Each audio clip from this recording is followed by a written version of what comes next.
Whoa. Where am I? What the hell? Where are these coming from?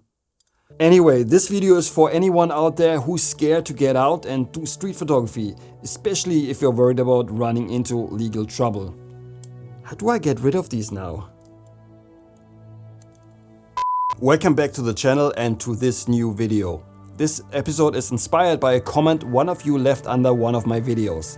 I haven't really tackled this topic before, so let's dive into this in today's episode. Just to be clear, I'm not giving you legal advice since I'm not a lawyer. That should be obvious, I guess, but I just wanted to make that clear. First, we look at 10 different countries to see if street photography is legal there. Then I'll share my perspective on how I handle this topic, since I often find myself shooting in various countries around the world. Street photography captures spontaneous moments in public spaces and is cherished for documenting the human experience. However, its legality varies a lot across different countries due to their legal frameworks, cultural views on privacy, and ideas about public space. And in this video, we'll look at the legal side of street photography in 10 different countries. By doing this, we can understand how these countries balance creative freedom and privacy rights. And if you're from one of those countries mentioned and you do street photography, let us know in the comments how you handle this topic. Let's start with country number 1, the United States. In the US, street photography is mostly protected by the First Amendment, which covers freedom of speech and expression. You can usually take pictures in public places without asking for permission. However, there are some limits. Privacy laws, like those against harassment and invasion of privacy, can restrict photographers, especially if the photos are taken in private settings or used for commercial purposes without consent. Some states like California have specific laws to regulate photography, such as anti-paparazzi laws to protect celebrities. Country number 2, the United Kingdom. In the UK, photographers or street photographers have a lot of freedom, and you can usually take pictures in public without needing permission from the people in them. However, the Data Protection Act and the Human Rights Act do impose some rules. The Data Protection Act says personal data, including identifiable images, must be handled fairly and legally.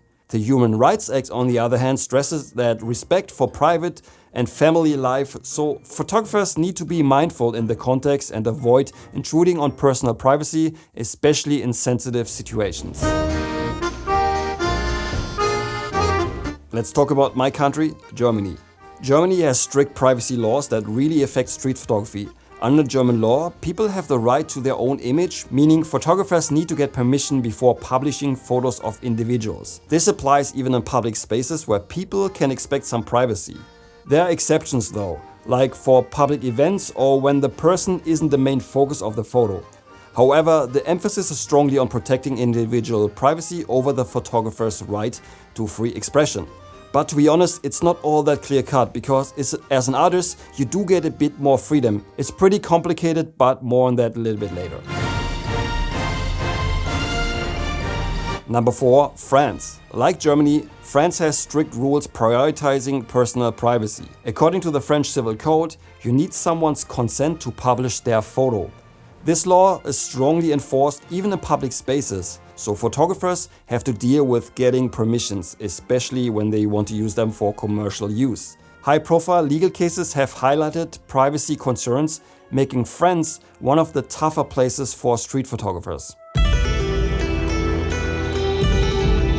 Alright, let's talk about number 5 on the list, and that is Japan. In Japan, street photography strikes a balance between privacy concerns and artistic expression. There's no specific law against it, but using images, especially for commercial purposes, usually needs consent. Cultural norms are big here, with a strong focus on respecting others' privacy.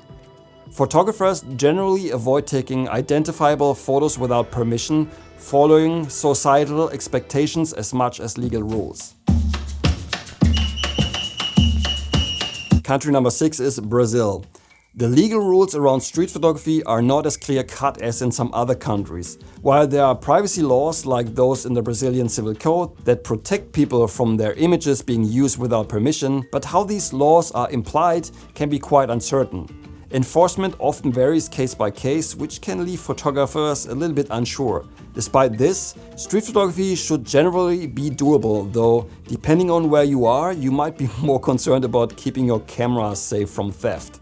Any Brazilian street photographers here? Drop a comment and let us know if you are more worried about privacy laws or keeping your gear secure. I haven't been to Brazil yet, but it's definitely on my travel wish list. If you're looking to learn from me directly and boost your confidence in street photography, join one of my upcoming workshops. The next session is scheduled for September during the Berlin Marathon weekend.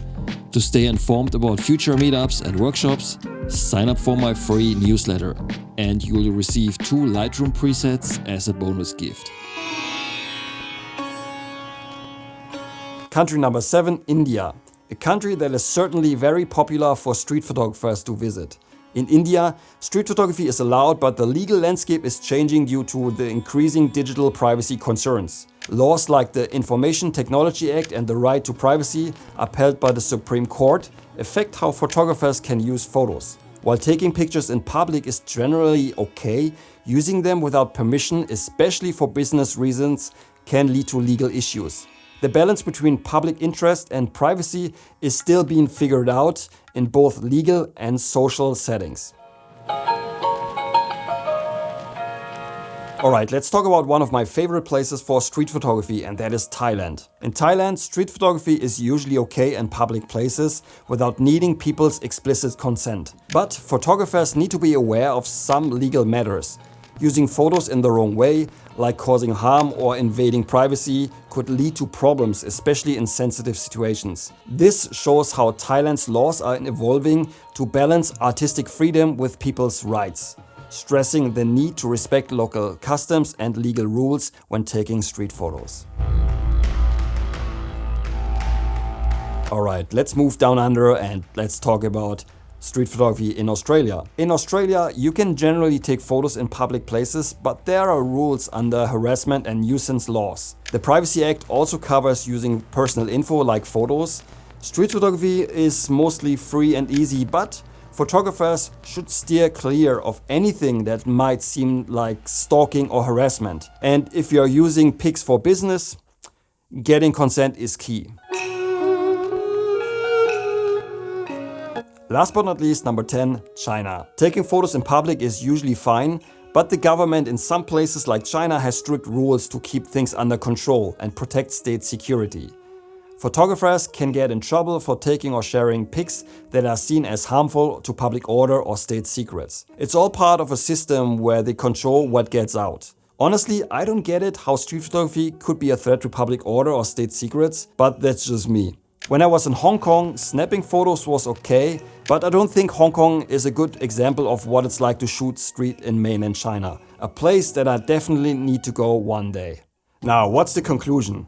The rules on street photography vary a lot from country to country, depending on local laws, cultural norms, and what people think that is important. In places like the US and UK, photographers usually have a lot of freedom, but in countries like Germany and France, on the other hand, they really care about personal privacy, so they are very strict about their rules. Japan and Australia try to find a middle ground where you can take street photos, but you have to think about privacy and getting permission. So what's my take on this topic and what do I think about all of this? Well, even in countries with stricter rules about taking photos of strangers in public, people still go out and do street photography. Are they risking legal trouble all the time? I don't think so. Most of these laws weren't made specifically for street photography. They are there for other reasons you might not even think about. One thing I've noticed over the last 5 to 10 years is that our freedoms seem to be shrinking, and this sucks to be truthful. Especially in the West, we're seeing more and more rules being imposed on us, and that's not just limited to photography. So, and when you're traveling, do you check the local rules on taking photos in public, you might ask yourself? Honestly, I don't. Because let's be real, some of these rules don't really make any sense. For example, personally, I believe there's no privacy in public, ever. Privacy in public spaces are opposites. It's like jumping into a pool and expecting to stay dry, if that makes sense. When I'm out shooting, location doesn't really matter to me. I'm trying to find that balance between legalities and, let's say, an ethical standpoint. Just because something might not be strictly legal doesn't mean it's not okay. What I mean is, in general, treat people how you'd like to be treated, and that goes for photography too. Also, having a healthy sense of humor really helps and goes a long way. It really boils down to your intentions. If you're coming from a good place, there's nothing to worry about. Street photography is such a beautiful art form, and it would be a shame if it gets restricted more and more because of some silly rules made by who knows who. And let's face it, pure privacy doesn't really exist anymore in today's world. Big tech companies, they know everything about you even without you realizing it. Now, I want to know what's your take on all of this, so maybe share your thoughts in the comments below this video. And don't forget to check out my color profiles for Lightroom and my street photography zines, especially this one with photos taken on film in Cairo and my X-Pen zine. Slowly but surely I'm running out of these, and when they are gone, they are gone.